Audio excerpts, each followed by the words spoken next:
యుగాంతం వినాశనం. వీడియో వీక్షకులకు మా శుభాకాంక్ష. 7 ఏండ్ల శ్రమల కాలములో ఆకాశము భూమి యందున్న జలాలను దేవుడు మారణాయుధాలుగా మార్చబోతున్నాడు. రక్తపు నీటి ద్వారా తీర్పు తీర్చబోతున్నాడు. ఆకాశము నుండి ఆస్ట్రాయిడ్స్ భూమిపై పడబోతున్నాయి అని సైంటిస్టులు చెప్పుట మనం వింటున్నాం. ఆ వార్త నిజమైందే. జరగబోయేది కూడా ఇదే. ఒకటి కాదు, 2 నక్షత్రాలు పడబోతున్నాయి. ఒకటి సముద్ర జలాల మీద, రెండవది నదులపై పడబోతున్నాయి. సముద్ర జలాలపై నక్షత్రం పడినప్పుడు జరిగే వినాశనం గురించి ముందు వివరిస్తాను. ప్రకటన గ్రంథం 8వ అధ్యాయం 8వ వచనం. 2వ దూత బోర ఊదినప్పుడు అగ్ని చేత మండుతున్న పెద్ద కొండ వంటిది ఒకటి సముద్రంలో పడవేయబడింది. అందువలన సముద్రములో 3వ భాగము రక్తమాయ. సముద్రంలోని ప్రాణము గల జంతువులలో 3వ భాగము చచ్చెను. ఓడలలో 3వ భాగము నాశనమాయను.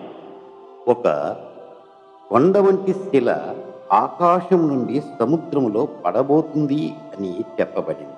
సముద్రములో వేగముగా వచ్చి పడినందువల్ల సముద్రమునందున్న నీరు ఎంతో ఎత్తుకు ఎగసిపడి పెద్ద పెద్ద అలలతో పొంగి వరదలు భూమిని ముంచేస్తాయి. అనేక ప్రాంతాలు మునిగిపోతాయి. సురక్షిత ప్రాంతాలు కూడా మునిగిపోతాయి. గృహాలు, వృక్షాలు నీట మునిగిపోతాయి. ఎన్నో వాహనాలు, వస్తువులు కొట్టుకుపోతాయి. ఎంతో మంది మరణిస్తారు. సముద్రములో పడిన వస్తువులో ఉన్న రసాయనాల వల్ల సముద్రములో 3వ భాగము నీరంతయు రక్తముగా మారిపోతుంది. ప్రాణము గల జలచరాలలో 3వ భాగము చచ్చిపోతాయి. సముద్రములో నీరు కొంత భాగము విషపూరితముగా మారిపోతాయి.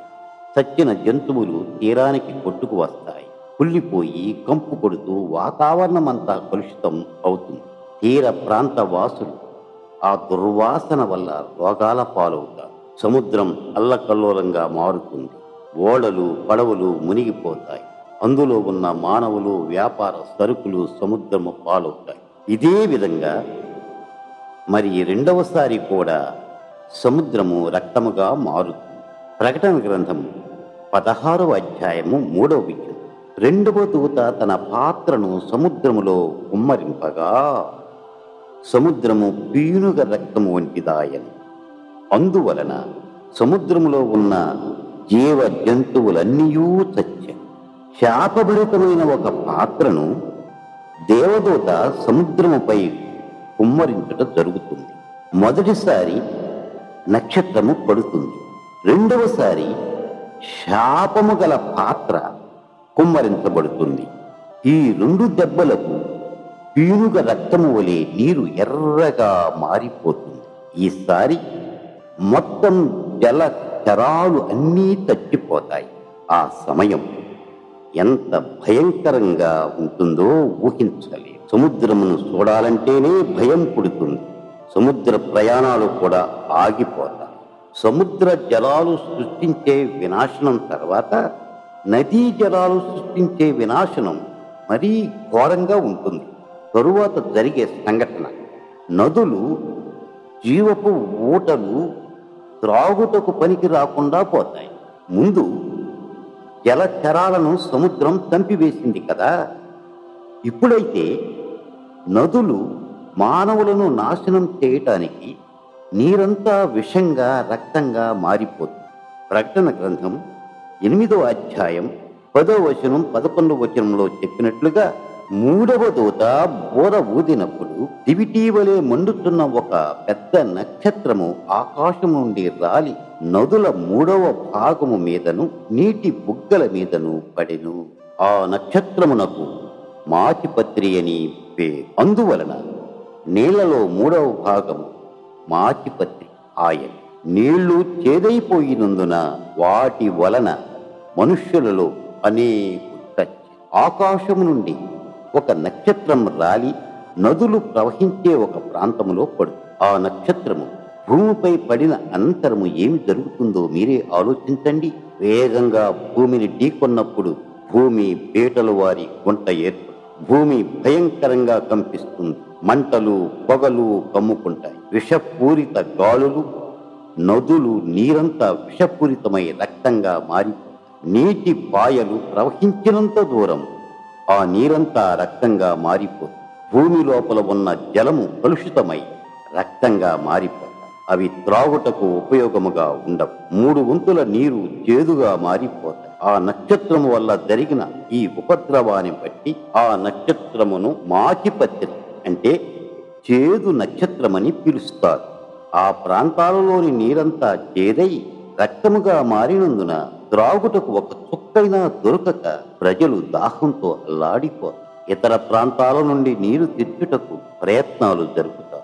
నీటిని శుద్ధి చేసే ప్రయోగాలు ప్రారంభిస్తారు. మంచి నీరు దొరికే సమయానికి అనేక మంది తప్పక ఆ రక్తపు నీరు త్రాగి మరణిస్తారు. ప్రజలు తల్లడిల్లిపోతారు. నీరు దొరికే పదార్థాల కోసం అన్వేషిస్తూ పరుగులు తీస్తారు.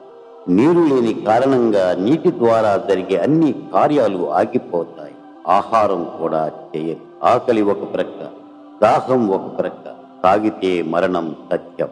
ఈ విధమైన వినాశనం, బాధాపూరితమైన శ్రమ మరలా రెండవసారి కూడా సంభవిస్తుంది. ప్రకటన గ్రంథం 16వ అధ్యాయము 4వ వచనం నుంచి 7వ వచనం. 3వ దూత తన పాత్రను నదులలోనూ జలధారలలోనూ కుమ్మరింపగా అవి రక్తమాయ. అప్పుడు వర్తమాన భూత కాలములలో ఉండు పవిత్రుడా, పరిశుద్ధుల రక్తమును ప్రవక్తల రక్తమును వారు కాచినందున తీర్పు తీర్చి వారికి రక్తము త్రాగనిచ్చితివి. దీనికి వారు పాత్రులే. నీవు ఈలాగు తీర్పు తీర్చితివి గనుక నీవు న్యాయవంతుడవని జలముల దేవదూత చెప్పగా వింటిని. అందుకు అవును ప్రభువా, దేవా, సర్వాధికారి, నీ తీర్పులు సత్యములను న్యాయములనై ఉన్నవని బలిపీఠము చెప్పుట వింటిని. ఒక దేవదూత శాపంతో కూడిన విషపు పాత్రను నదులలోనూ జలధారలలోనూ కుమ్మరించి. మొదట జరిగిన విపత్తు కొంత భాగము మాత్రము జరిగి ఉన్నందున ఇప్పుడు రెండవసారి అన్ని జలధారలను రక్తమయం చేయునట్టు ఆ పాత్ర కుమ్మరించబడింది. ఒక ప్రాంతమే కాకుండా భూమి అందంతటను అనేక ప్రాంతాలలో నీరు రక్తమయమైపోతాయి. ఈ విధమైన శ్రమలు కలిగించుటకు కారణము ఉన్నది మతోన్మాదం.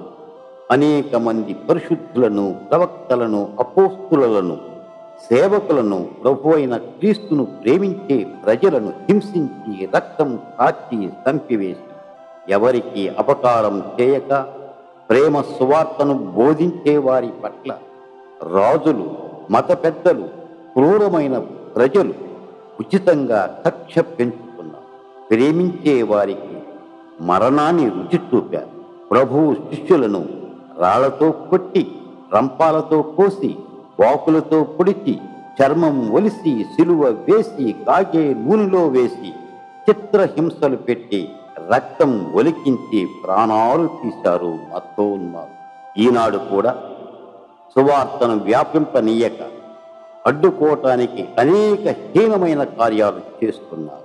క్రీస్తుని దూషించటం, క్రీస్తును వెంబడించే వారిని దూషించటం, చర్చీలు తగులబెట్టడం, బైబిలును అపహాస్యం చేస్తూ వ్యాఖ్యానించటం, బైబిళ్లను సువార్తలను తగులబెట్టడం, వివాదాలు రేపడం, క్రైస్తవులను తరిమి తరిమి కొట్టి చంపడం, స్త్రీలను దిగంబరులుగా చేసి చంపివేయడం, ఇలా అనేక విధాలుగా పరిశుద్ధుల సేవకుల రక్తాన్ని కార్చినందుకు అట్టి వారికి ఈ శిక్ష విధించవలసి వస్తుంది. ప్రకటన గ్రంథం 6వ అధ్యాయం 9వ వచనం 11వ వచనంలో ఈ వాక్యం, పరలోకములో బలిపీఠము కింద కొన్ని ఆత్మలు ఉన్నాయి.